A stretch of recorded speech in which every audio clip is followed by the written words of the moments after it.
Hello ভাইয়া, কোথায় আপনি? এই যে ওভারব্রিজের গোড়ায়। ওহো দাদা, আমি একটু সামনে এসে পড়ছি। এই যে এই সিএনজি পাম্পটা আছে না, এইখানে আমি এই যে এইখানে। আর তেল নিচ্ছেন? না না না, তেল নিচ্ছি না, এই যে সিএনজি পাম্প, এই যে সিএনজি ঢুকতেছে না আপনার এই যে আচ্ছা আচ্ছা পিছনেই আচ্ছা, এটা হ্যাঁ। আমি ওই ওই কর্নারে দাঁড়ায় ছিলেন না? তাহলে আমি এদিক দিয়েই তো আসছি, আপনি যেখানে দাঁড়ায় ছিলেন না ওই জায়গায় আমি আসছি।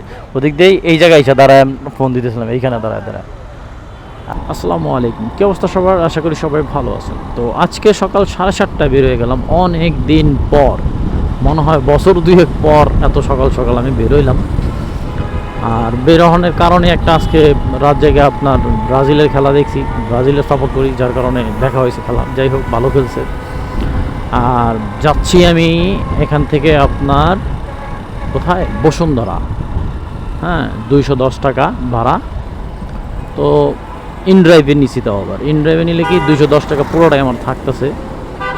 আর রাস্তা এখন ফাঁকা। ট্রিপের কি অবস্থা হয়, বৃহস্পতিবার রাশের দিন আজকে অনেক, আশা করি ভালো কিছুই হবে ইনশাআল্লাহ। 260 টাকা।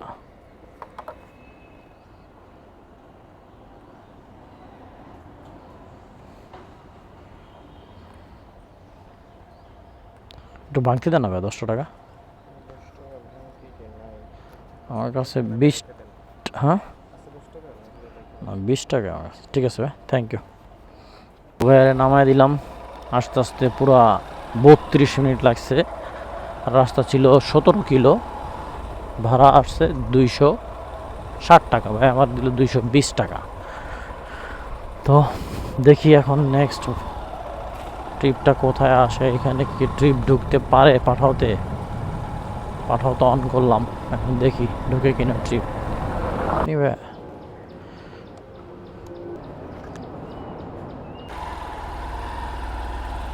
প্রায় 15-20 মিনিট বসার পর পাঠাওতে একটা ট্রিপ ঢুকছে। কোথায় যাবে? বনানী। তো বনানী যাওয়াটা এখন আসলে লস, তারপরও নিলাম, কারণ হচ্ছে পয়সা থাকার থেকে যাই, আল্লাহ জানে ভালো ওখানে গেলে টিপ পাবো না পাবো। কিন্তু টিপ এই টাইমে গেলে খুব কম ট্রিপ পাওয়া যায় আর কি। বনানী আপনি যাইতে পারবেন ঠিকই, কিন্তু আসার সময় ট্রিপ তেমন পাওয়া যায় না। যাই হোক, ভাড়া আসছে 145 টাকা, আর রাস্তা হচ্ছে 8 কিলো। আবার 5 টাকা না জানি 6 টাকা দেখলাম বোনাসও আছে। তা চলেন বাইরে নিয়ে যাই। বামে সাইড করবো?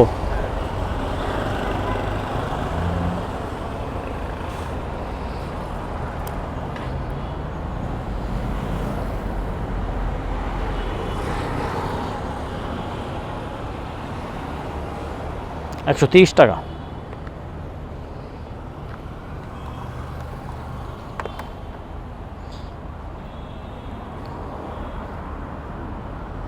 ঠিক আছে ভাই, থ্যাংক ইউ। আসসালামু আলাইকুম, ভালো থাকবেন। তো যাই হোক, ওনারে নামায় দিলাম। ঠিক আছে, এখন দেখি আমাদের ট্রিপ ঢুকে কিনা। এই বনানীটাই যে অফিস টাইম, তো এই টাইমে এখানে আসতে পারবেন আপনি ভরপুর, কিন্তু যাওয়া নিয়ে প্যারা, যাইতে পারবেন না আপনি। সমস্যা হলো একটাই, কারণ যাওয়ার সময় আপনি যাত্রী পাবেন না, সবাই তো এখন অফিসে ঢুকতেছে। তাও দেখি, যদি পাই তো পাইলাম, না পাইলে নাই, আর কি করার। কপালে থাকলে পাবো। এখানে 10-15 মিনিট থাকি, বাড্ডা বুড্ডার যদি একটা পোলাপাইন পেয়ে যাই।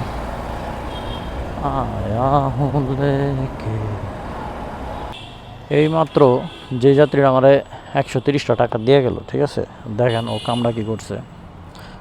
দেখতে তো খুব ভদ্রলোক। এই দেখছেন টাকাটা কতটুকু বোঝা যেতেছে জানি না, আমি খেয়াল করি নাই। দেখেন এই যে পুরোটা টাকা ফাড়া। এগো মতন কি কমো আর কি, ভদ্র চেহারায় শয়তান লুকাইয়া থাকে না, এইগুলো এলো সেই শয়তান এগুলা, বুঝতে পারছেন? ও কিন্তু ঠিকই জানে এই টাকাটা বাস করে সুন্দর করে আমার দিছে। তো আমি আর অত চেক করি নাই, মনে করছি ঠিক আছে। এখন একটা জিনিস খাইতে গেছি, টাকা বাইর করছি, এই অবস্থা দেখেন, পুরোটা ফাটাই যে একদম 2 ভাগ করা, আবার এদিক দিয়েও ছিঁড়া।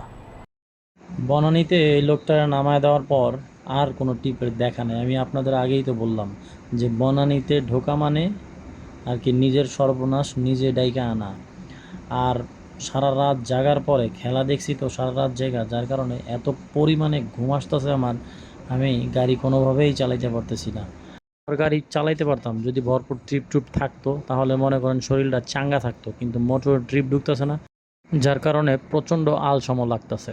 এখন আমি আমার অ্যাপে ডেস্টিনেশন আমার বাসার দিকে দিয়ে রাখছি, যদি ট্রিপ ঢুকে তো ঢুকলো, আর না ঢুকলে কিছু করার নাই, বাসার দিকে চলে যেতেছি আমি।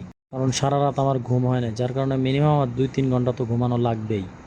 ভাবছিলাম আজকে একটা কড়া ইনকাম হবে, কারণ বৃহস্পতিবার রাশের দিন, অনেক ভালো ইনকাম হয় এই দিন, কিন্তু শরীরই আমার চলতেছে না, যার কারণে আমি আজকে ইনকামটা করতে পারতেছি না। আর আপনাদের তো আমি দেখালামই, আজকে মাত্র 2টা ট্রিপ মারলাম, একটা 220 টাকা আর একটা হচ্ছে 145 টাকা, তাহলে কত হয়? 360-65 টাকার মতো হয়। তো আজকের ইনকামে এইটা। আমি দুঃখিত, পুরো ভিডিওটা আজকে কন্টিনিউ করতে পারলাম না। আল্লাহ হাফেজ, আপনারা সবাই ভালো থাকবেন। আসসালামু আলাইকুম।